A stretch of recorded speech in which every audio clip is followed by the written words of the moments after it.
Hey, security peeps. This is Renee Small for the Breaking Into Cybersecurity in Hacker Valley Studio podcast and mashup, where we break LinkedIn every Friday morning.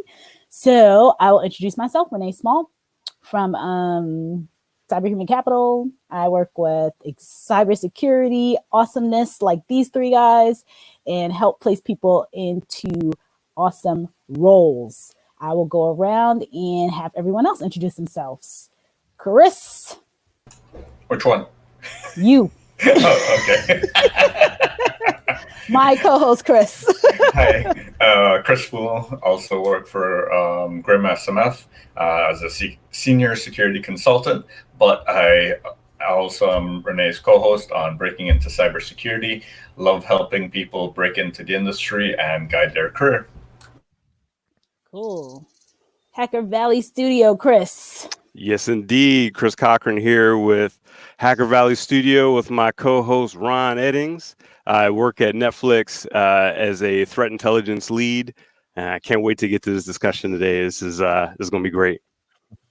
Awesome. And Rod Eddings here, also co-host of Hacker Valley Studio. During my day job, I'm at Palo Alto Networks, architect and architect manager. Very cool. So today, our topic, it came through last week. We had a lot of awesome questions. But one of the questions that came through was around what is better in the cybersecurity space? Is it better to go deep and be a master of one thing? Or is it to kind of have a jack of all trades? So the conversation today is going to be, is it better to have jack of all trades experience and a little bit of everything, kind of like the CISSP in those domains, or is it better to be a master of one? Who wants to start?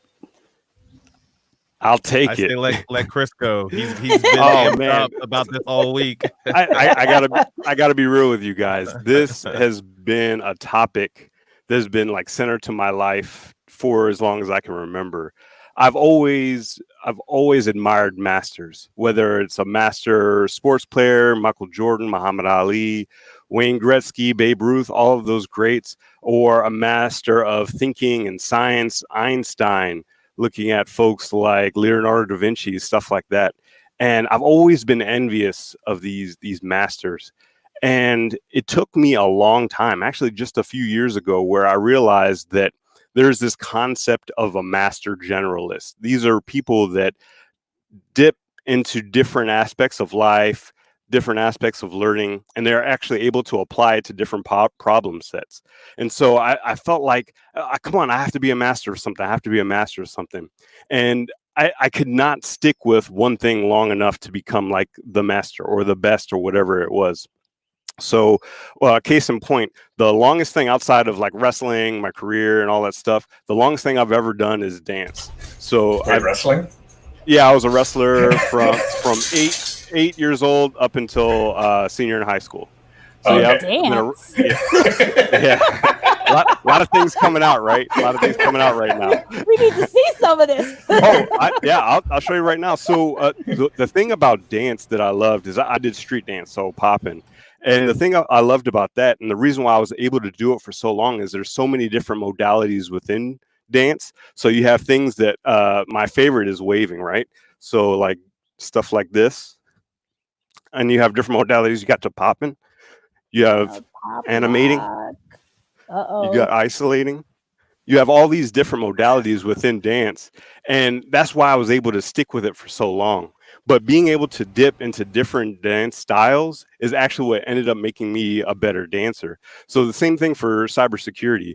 The thing that I really appreciate, and it's so funny because there was actually just a podcast on the Jordan Harbinger show with David Epstein. He wrote Range, and he also wrote The Sports Gene. And one of the things, the title of his book and the title of the podcast is Why Generalists Triumph in a Specialized World. And it's a super phenomenal podcast. I definitely encourage people to check it out. I'll pop it on the chat in a moment. But I love mixing it up. You have to generalize, in my opinion, first, and then you can specialize in the future. Yeah, I would agree with that. I started out in general IT. And I think through the years of that, I started to find out where my strengths and weaknesses are, where I have particular interest to dive deep. And then that's how I ended up in cybersecurity. But even still now, I still find other ways to generalize, like project management or risk management and different things that come into your overall specialty, but they're still a field in their own. I would love to hear Renee's thoughts on generalist versus kind of master at their craft, because it sounds like, Renee, you've been a security analyst and you've always been talented at finding people. How did you kind of blend the two and also separate the two? Yeah, that's a good point. And I love this book called Mastery.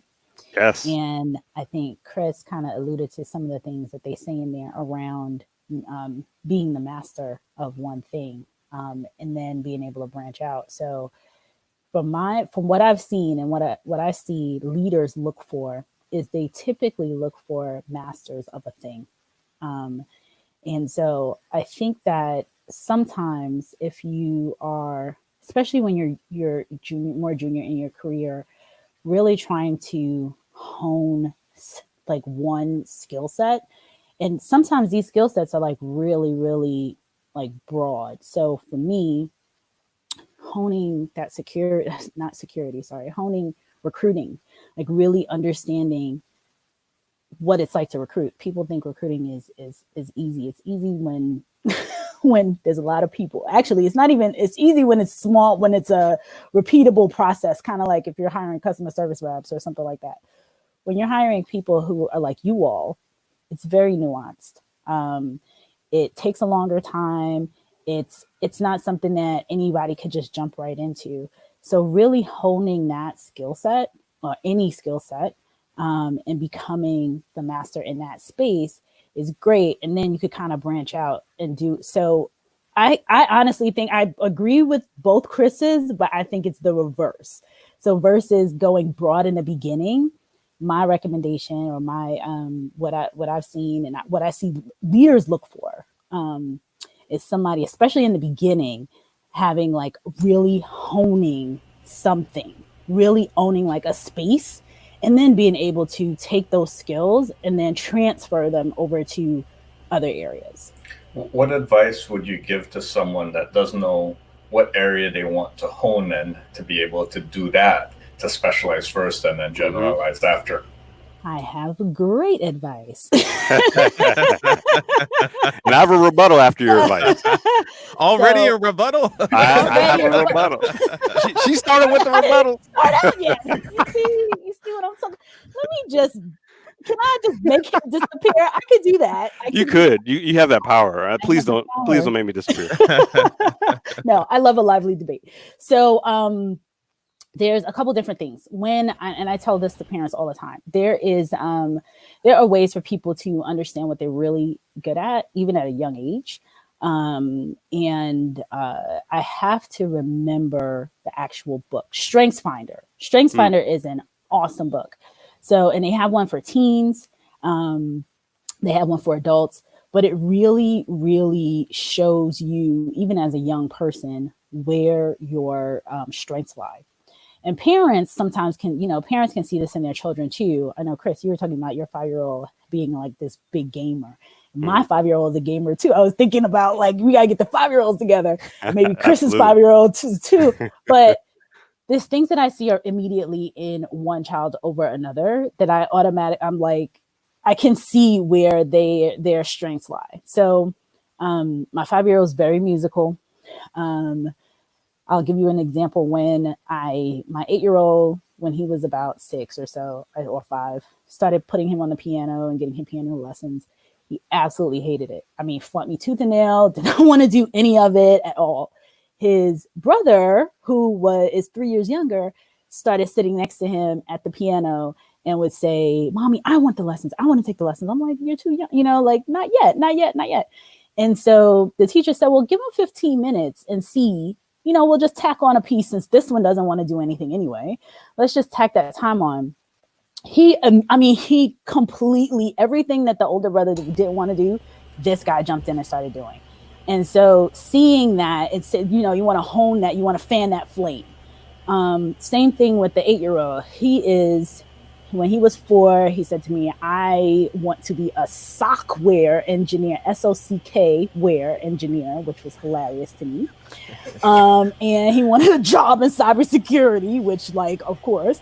But anyway, I just saw how he would rip apart everything. Like, he kept taking apart everything in here. He wanted to just see how things worked, right? So he started taking apart. He wanted robots. He wanted to focus on, like, anything to me looked like mechanical engineering, STEM, like that kind of stuff. So I had said to him at the time, he was 4, I got to find you a STEM camp. And you know, when you tell a kid something, they're not letting it go. So he would say to me, Mommy, you got to find me the STEM camp. So I said, oh, Lord. So I had to look and try to find a STEM camp for a 4-year-old, which was virtually impossible. By the time he got to like 5 or 6, they had some. Mm-hmm. And he went into this one place called STEM Tree that I love.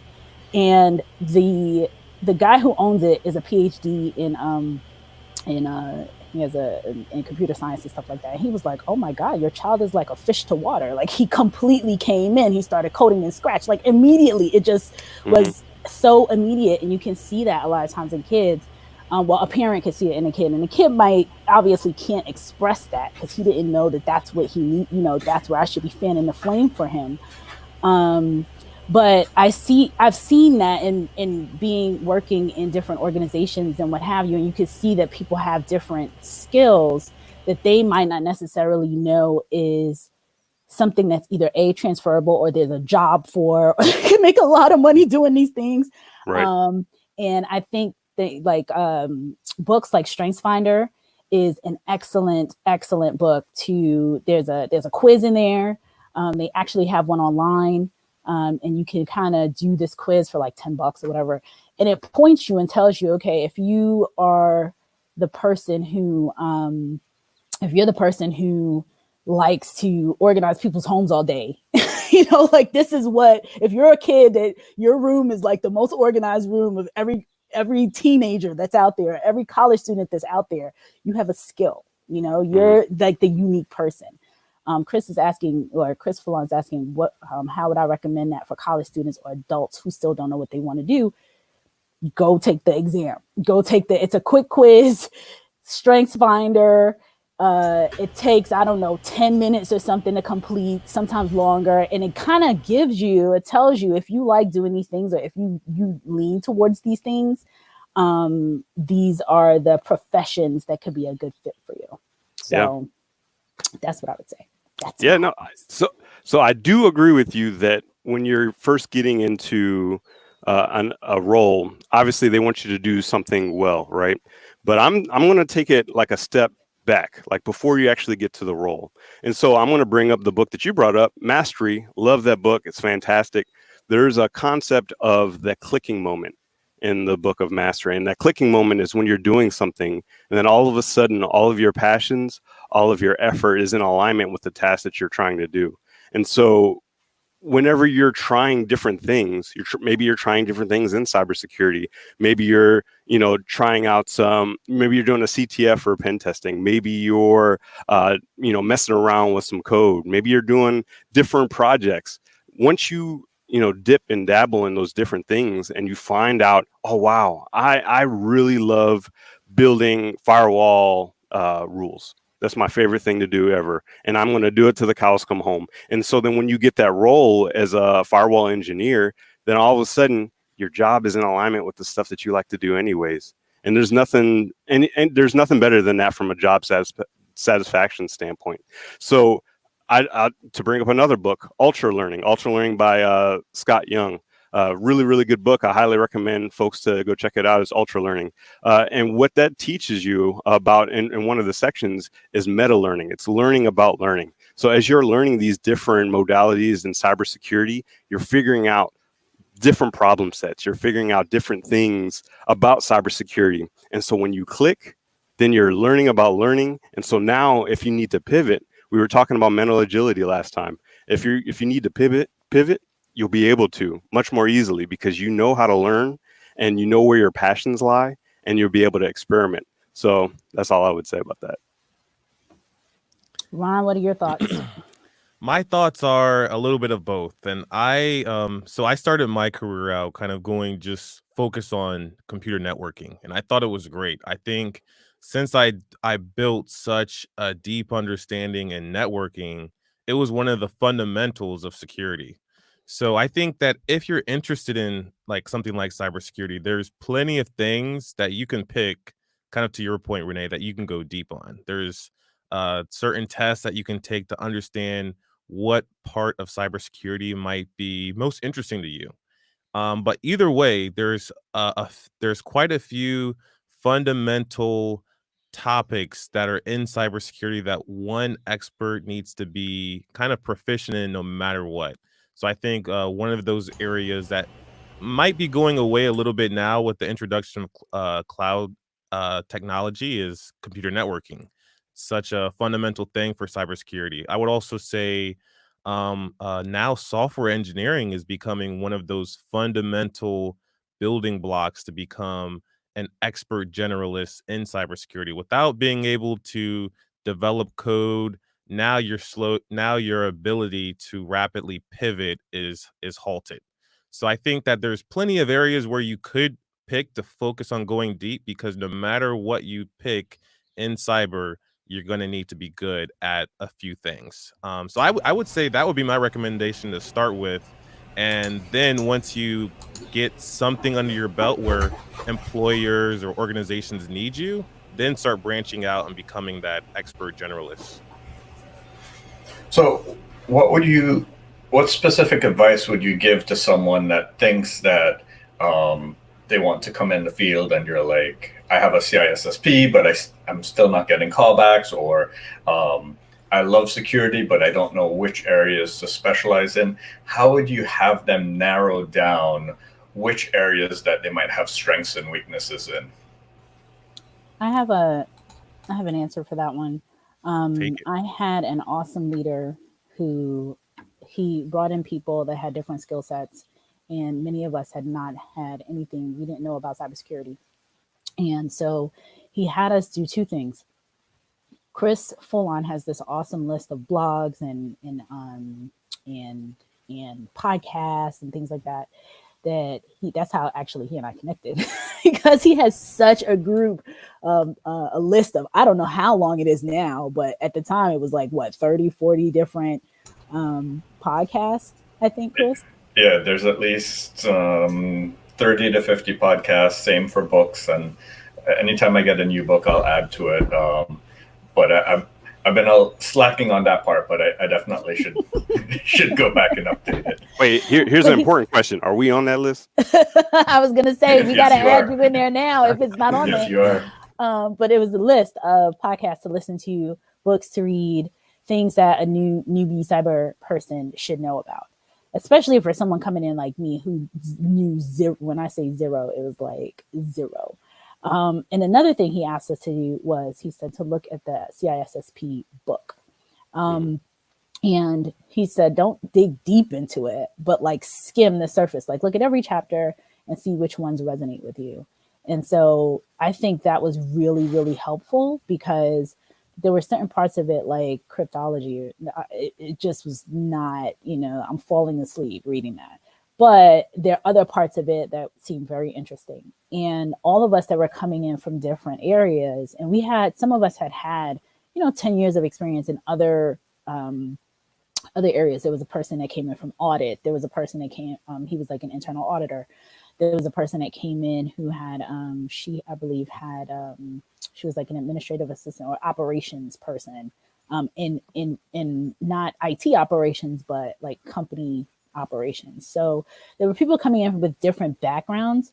And so he had us all look at he had us all pretty much look at the book. And then he said, which of these resonate with you? Like which ones of these, if you pick two or one, if it's one, great. If it's a couple, then that's great too. And then if they resonate with you, it's a really good way to start to just figure out where you want to be, because I think that's a great question or great point that Chris brought up in terms of people, cybersecurity is so broad. There's so many different aspects to it. So it's just like, okay, which part of this do I want to dig into? And that was a really, really great piece of advice for us. And it made me kind of hone in. I talked about this last week. It made me hone in on the insider threat. That was very, very interesting to me. Understanding, the whole psychology behind people that hack, that break into things, the cyber criminals as a whole. It's very, very interesting, and it made me a lot. The HR in me, that hat was on, and I kind of dug deep into that space and ended up getting a certification in that. Mm-hmm. So I would say that was a great piece of advice that was given to me that worked. And I know it worked with another peer, the person who was in an internal audit. I think he ended up he moved to West Coast, and I think he dug deep into incident response. There was just like certain areas of it that people resonated with some of us, over others. So that was a good piece of advice that was given to me. I would say, for those that might not be interested in the typical tech things, so you're not a coder, you're not like that, understand how the business works, how security helps the business, and then you can help from there. Because if you know how the business works, then you can help with writing policy, writing procedures, showing the business the impact of lax security, so that you can get budget, so that you can get projects approved, so that you can show them the risks that they're taking on for new endeavors. Those would be some of the areas that I would consider for those who might not be your traditional hands-on keyboard coding type. I'm definitely one of those. I like to understand the psychology, why things work, and how best to describe them to individuals, and then go from there. So you could be a trainer, you could be a marketer, you could just be someone writing proposals, or policies, things like that. That's a good point. I think that's often an area that cybersecurity experts often have gaps in, is like understanding the business, how to be more understandable or clear when they submit any type of writing. So I think like if someone was interested in kind of casting a wide net, I would definitely have them focus on understanding business and give them insightful questions to ask to constantly kind of gauge where the impact is at. So maybe one question is, what are we often spending the most time on when it comes to security related tasks? If you ask enough organizations that, you're going to find commonalities, and that could be one area that you could focus pretty deeply on and just get really good at, even without having the technical skills. One thing that I'd like to ask, to one of your points, Ron. So, given your story, you started with networking, right, and then you made that transfer over to cybersecurity. But let's say you gave that advice to somebody who started in networking, but little do they know they would find their passion in web app pen testing. But now they're stuck in this track of networking, and they're hating it. What advice would you give to somebody like that?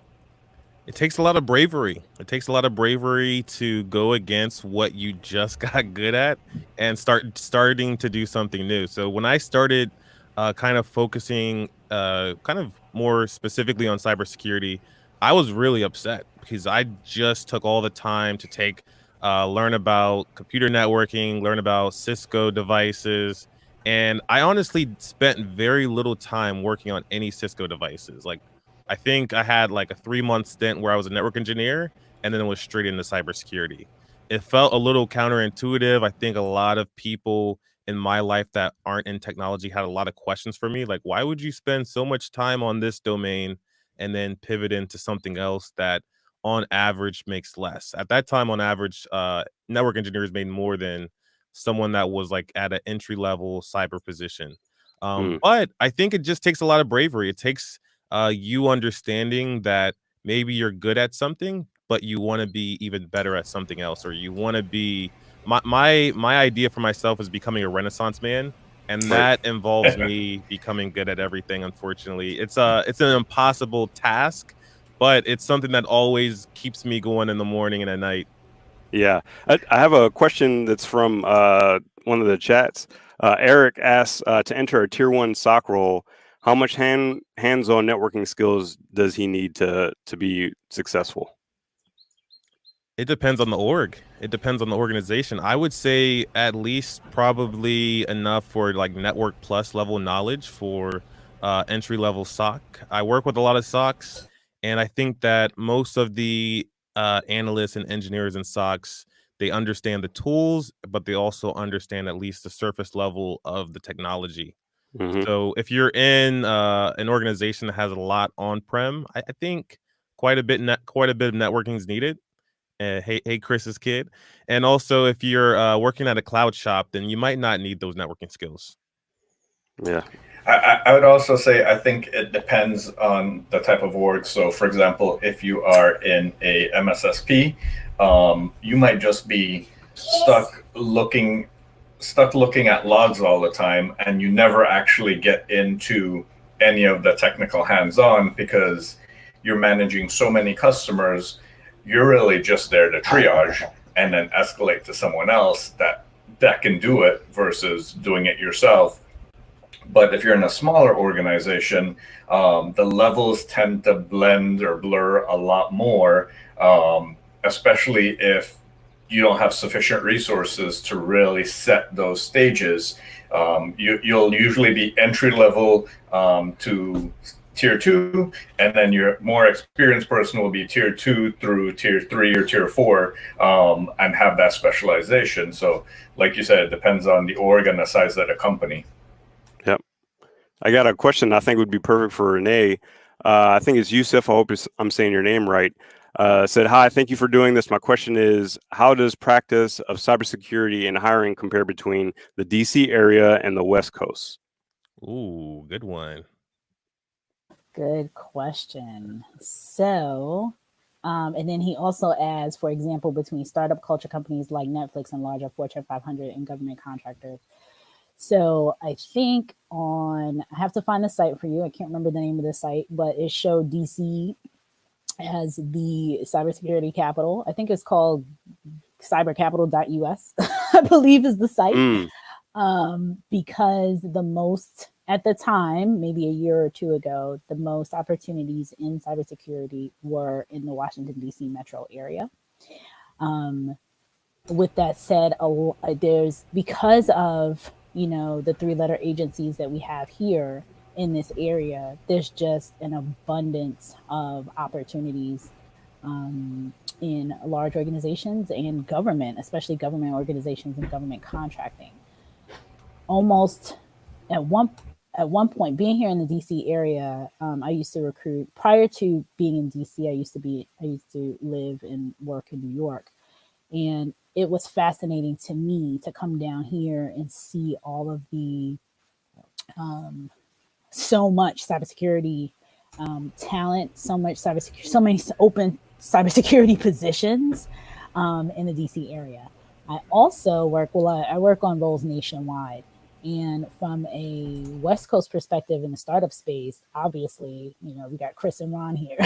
So we got Chris in DC, Chris and Ron in the Valley. And they can tell you about all of the opportunities over there, because there is a huge level of opportunities in the startup space. Startups are getting kind of pummeled a little bit right now, specifically ones that are in like the food service industry, and some of the ones that are not as established. So like a Netflix, everybody's watching Netflix right now. Netflix is doing great. Certain companies, Palo Alto Networks, things like that, technology companies are doing well, but some of the other startups that are in industries that have suffered, unfortunately, due to COVID-19, they are struggling right now. The government is the government, so there's tons of opportunities over here. And Chris can tell you probably too, because he's worked at a number of government contractors in his career, right, Chris? When you moved up here from Florida. Yeah, I would say I've noticed throughout my job search that each area has their areas of expertise. So DC is government and government supply chain. New York tends to be financial. the southeast in Texas tends to be like oil and gas. Hollywood area is entertainment, and then you have your San Francisco area, which is predominantly focused in tech, and then your Seattle Portland area, which is kind of your social type companies tend to spring out of there. So each area has their areas of expertise, and if you're looking to go to one of those areas, that could be an easy way to get in. Because, well, before COVID, everyone liked to have someone in the office, but now that might be a little bit different. So, question for you two, and also really even Chris, what's the difference and the importance of kind of being a generalist or being an expert in a specific thing when you're looking at working at a technology slash security company versus a company focused in another domain like financial or medical? What do you think the importance is for being a generalist or an expert in a specific thing based off of those differences? You go ahead, Chris. Oh, I would say for any of your highly regulated environments, your generalists tend to have less responsibilities because you tend to get pigeonholed into one of your regulated areas. Whereas a generalist in tech tends to be able to do a lot more things, at least from my experience. Yeah, the other thing I would also say, it depends on the size of the org and also the maturity of the org. Because when you're younger, you're leaner, you'll have people that need to do a number of things. Maybe they need to do program management. Maybe they need to do architecture, and they need to do response, right? They might have to do a large swath of things.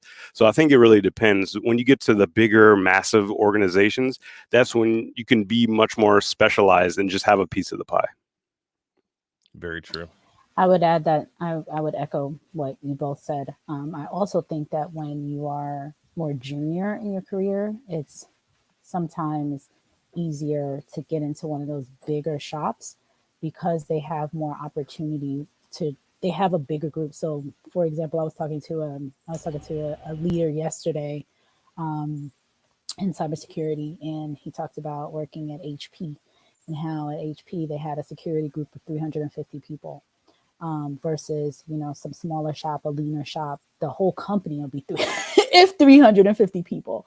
So sometimes the opportunity to get into security and not fully understand what you want to do can come from those bigger shops that take in groups of 50, 60, hundreds of talent relatively often. I also just got my call right before this was with, I partner with a local high school here in Fairfax County, and the Amazon Web Services, AWS, is doing some amazing work with them, and they're hiring in 40 or so children, high school students, for internship opportunities. And we were talking about how awesome that is that a company, obviously AWS is huge. They can afford the opportunity to, 40 of these students. And I think overall it's just going to be more, but in particular in Fairfax County area, it's going to be that amount of students from that school system. So they have the because they're so huge and because they're so broad, they have the ability to have a big enough internship program. I know other big, huge companies like PwC, like the Big Four, they are notorious for bringing in thousands of entry-level folks, thousands of college grads, because they know that as people go up the chain, they bring in 3,000, in a year or two, there's a metric, like, I don't know the exact metric, but out of the 3,000 that show up, by year number 2, you're going to end up with like 2,000 left or 1,500 or whatever it is. So they go and, do recruiting at all these various schools to get this level of talent. So I would recommend that, especially when you're looking from a college perspective, if you have a limited experience and folks that are just breaking in, really try to go for those bigger orgs, because they'll allow you to get in with less knowledge, because they have the resources to be able to train you. Whereas if you're in a smaller org, a lot of the times, not all the times, but a smaller org sometimes they can't. They don't have the resources. Hence, why they want somebody with 5 years, 10 years experience, because they want an expert to come in, do the thing, or things, multiple things, and then could potentially bring people on as they grow and get bigger. Yeah, I would say from my experience, if you're joining a big four, two things happen. A, you get an intense amount of learning in a short period of time, but because you have that intense amount of learning in a short period of time, you also have a lot of burnout. And I think that's one of the reasons for that retention rate that some of these companies have, and why they need that continual recruitment efforts, because they have high churn rates. So it's great for the students who can learn a lot, but then it's only those that can survive the immense amount of pressure and the high workload that tend to stay very long in those consulting companies. When I was working with one of them, the average rate that someone's coming in as a junior consultant to make it to a senior consultant was about 25%, and to a manager was 5% of that. I joined the org as, I think, the 95th percentile, but then 2 years later, I was in the 50 percentile of how many people were there from like the longevity standpoint. So there's a pros and cons to each. And so if that's something that you want to trial by fire, go ahead. And specifically so when you think about PwC, because I'm thinking about a couple different ones. So to Chris's point, Chris exactly kind of spelled out what I mean. Like, they know they're going to hire in 5,000, 3,000, how many ever students or college grads. And then they know, because of the grind, that it's going to shake out 50, 75%, how many ever percentage percent of people. But at other Fortune 500 companies, like if you think of like the bigger, real huge banks and a Citigroup, or, some of these bigger organizations where it's definitely a grind as well. However, they have the resources to be able to, you may be able to stick in there a little bit longer. And nowadays, the last I checked on the rates of what I think Gen Z now, I know Gen Y and Gen Z, going the end of Gen Y and the beginning of Gen Z. When I saw some stats probably about a year ago, folks only stuck around in jobs for 11 months. Well, in this area for about a year anyway. Mm-hmm. So it's kind of like getting in, getting that experience, and then and moving around. So. I was going to ask, when do you think we'll see, like, or at what point in someone's career do you start to see them stay at positions longer and longer? Is there kind of like a correlation between like the amount of experience that one has that kind of correlates to how long they stay at one company? I think that, and I don't have the statistics in front of me, but anecdotally, and I think from things that I read a couple years ago, that there is definitely a correlation with, I think about myself personally with the kind of stuff you put up with as a parent, and, like, do I really feel like going out there looking for another job right now? Things like that. Whereas when, it wasn't, I didn't have the level of responsibility that I have today, I would tell some company goodbye, like, okay, I'm not learning enough, or I'm not getting what I came here to get. So I'm going to go look for it elsewhere. And what I have learned after, the maturity level, you realize like it's give and take wherever. So in one area where you may not learn X, you learn Y. Like, I think there's always something to take away from these various experiences. But anecdotally and without actual data in front of me, I would say that when a person gets kind of to the point of, quote, settling down, so they get to, okay, I have more responsibilities now, I have a family, I have things like that, kind of years of experience kind of get to 6, 7, 8 years experience, then you start to see more of longer tenures, because interviewing and looking for jobs and what you give up and things like that are different. Also, depending on the company. So a lot of it's interesting when you get the data from the company side. A lot of times companies will have metrics around their turnover rate and when people turn over in certain companies. And so I remember being at one large company where the turnover rate, like if you made it past 3 years, regardless of regardless of like your age bracket or your generational bracket, you're likely to stay for a very long time. But if you don't make it, it's the under the 3 year mark. That's the point where it was just like a ton of turnover.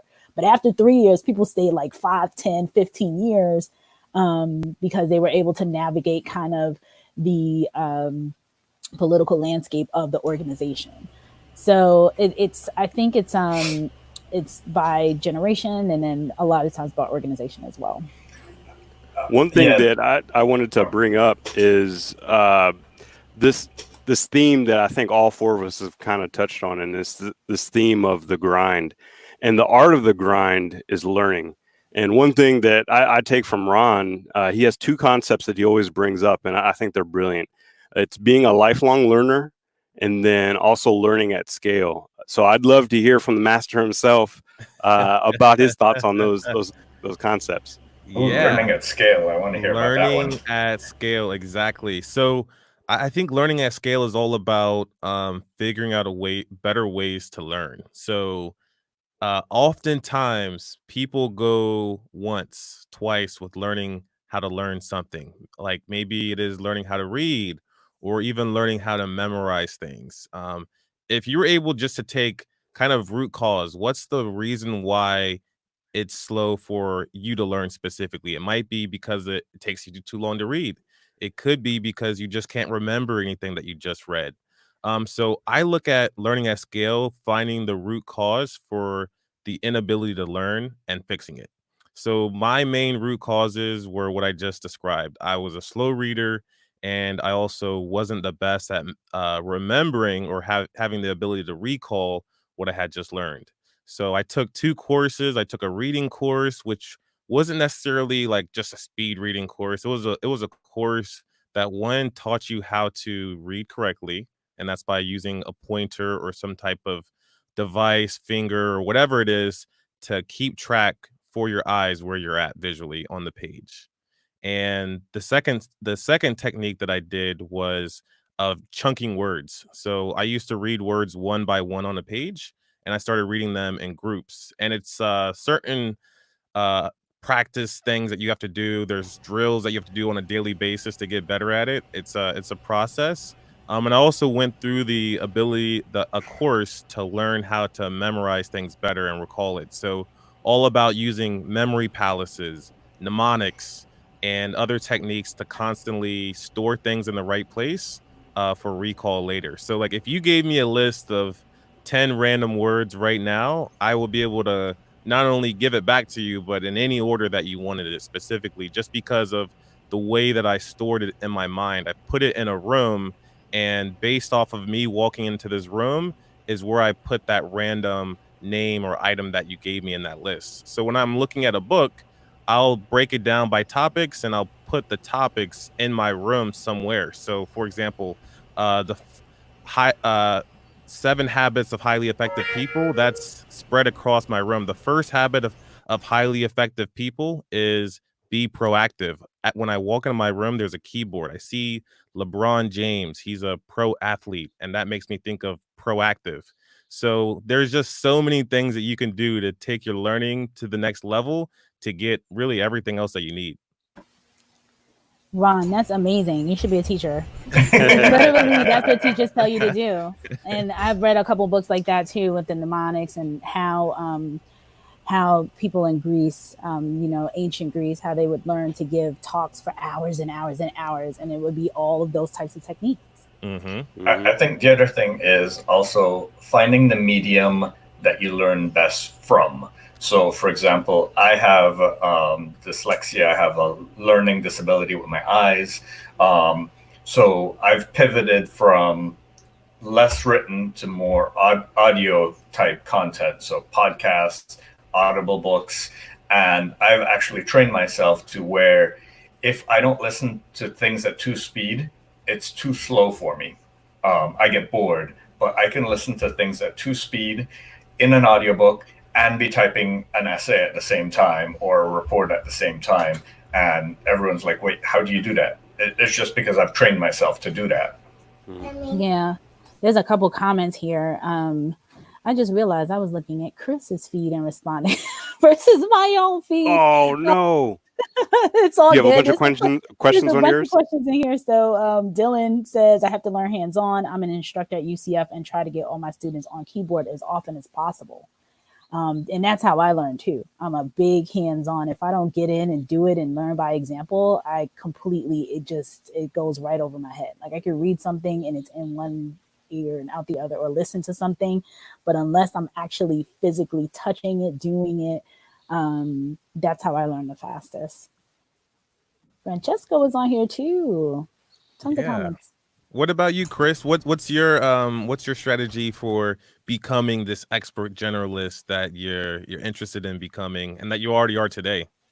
Yeah, I like doing deep dives into different aspects of life, of learning different things.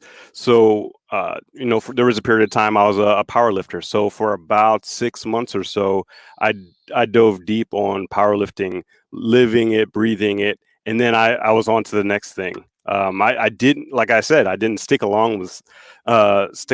with something long enough to become like the master of powerlifting, but I now have like the basic knowledge of powerlifting, and I could teach the basics to, I think, just about anybody.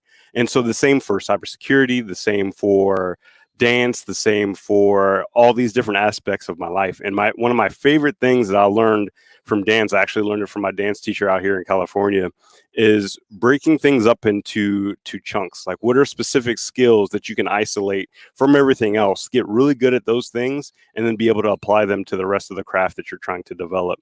So for instance, like for dance, I would sit and I would do arm waves for hours, just arm waves by themselves. And I became really good at them, and I was able to actually apply them within dance without even thinking about it. So I always talk about deliberate practice and incremental improvements, and that's how I think you get great at anything.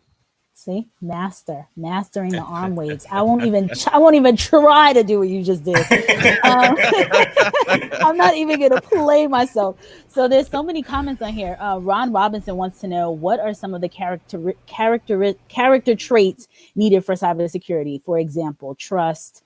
He wants to know some of the characteristic traits. I would say curiosity for me. The ability to see something, figure out why it works, or even like why it doesn't work. Or if you're in a SOC, like, where did it come from? What caused this? All those things. Having that innate curiosity is definitely one of them. There's so many from my perspective. I think that it always comes back to, kind of springboarding off of Chris, it always comes back to curiosity. If you're not interested or curious enough to learn more about security, it's going to be a tough road because it constantly changes. Yep. So I think if you have that base level of just curiosity about, even, it doesn't have to even be security. I think if it's about technology, that's great, because if you're curious about technology, security is kind of integrated with technology. I know that there's more aspects of security now, especially, that doesn't lead to using the technology, but as we see more technology come into the organizations, the business place, there's going to be more opportunities to secure those things too. Yeah, curiosity and self-discovery. Those are two of my favorite concepts of just being human. You're a teenager again. Yeah, exactly. Chris is keeping us young. Steve Owen says he thinks that having a glass half empty perspective helps. It enables you to see threats that optimists often dismiss. So having that, and Chris Foulon also added that around the curiosity, not only in technology, but just as a whole. So if you're curious, just a curious person, and you're one of the, you think about like your nosy neighbor who's always kind of like, what's going on? Like, you want to dig deep, you want to find out what's happening. Just as a whole, it doesn't even necessarily need to be technology. Just curious about different things, you'll just dig. You'll end up doing the research. It's innate. I would say like one of the other things is there's two parts for cybersecurity. There's the tech, and then there is the people. And the people could be your users, how to enable them, or it could be the attackers, how you're going to find holes and exploit the holes within your technology. So you want to be able to both help your users do what they need to do, prevent any unintended actions, and then also think about how the attacker is going to do it and prevent them from doing what they should do. You won't always be 100% perfect on that, but then at that point you should know how to identify when they've gotten through or when they've done something that they shouldn't have done. George says he's been called Curious George in his field of cybersecurity. This is George Frog. Yeah, I think we all hear this so often. I hear it all the time from leaders. When leaders are asking me, when they think about bringing on, especially the more entry level folks, it's like I need to know this person is passionate, and I need to know that they are curious. And again, passionate is like, it can be passionate in something. It doesn't necessarily have to be, obviously, if you're passionate about security, that's great. But just seeing that passion, and I think that translates over into many roles that I've had to fill and work, leaders to work with. They want to know that people can take that passion, take that drive, and it's going to translate into whatever you do. So if you're one of these people who you're going to stay up to get something done just because that's innate to you, like I said that I was going to do X and I'm going to get it done regardless, that's going to translate from, doing X in sports, doing X in whatever, and then taking that over into your day job. So it's something that comes up very, very often. Almost every single leader I've spoken to around security as a whole, they say curiosity. That's probably the number one thing. And then they also add in passion in the space. Yep. So. Yep. Wow. Whoa, we've already approached 52 minutes. So we'll start with summarizing everyone's thoughts into one piece of sage advice. So we'll start with Renee. And Renee, the question is, if you had one piece of sage advice for choosing to become a master or a generalist, what would that be? So before I answer that, I got a question because I like to answer the question. I like to answer the questions from here. Tyrone wants to know any advice for a newbie who made a career change into cybersecurity, working in the field less than 3 years in, but older than all of y'all. I mean, he just got it 3 years ago, but he's older than all of us. What I would say to that is, I think that is actually an advantage because you have experience that other people aren't going to have, and you'll be able to apply that experience to problem sets and be able to come up with creative solutions that people that are much younger won't be able to do. Business life, people experience at that point. You use that plus your passion for cybersecurity. Yep.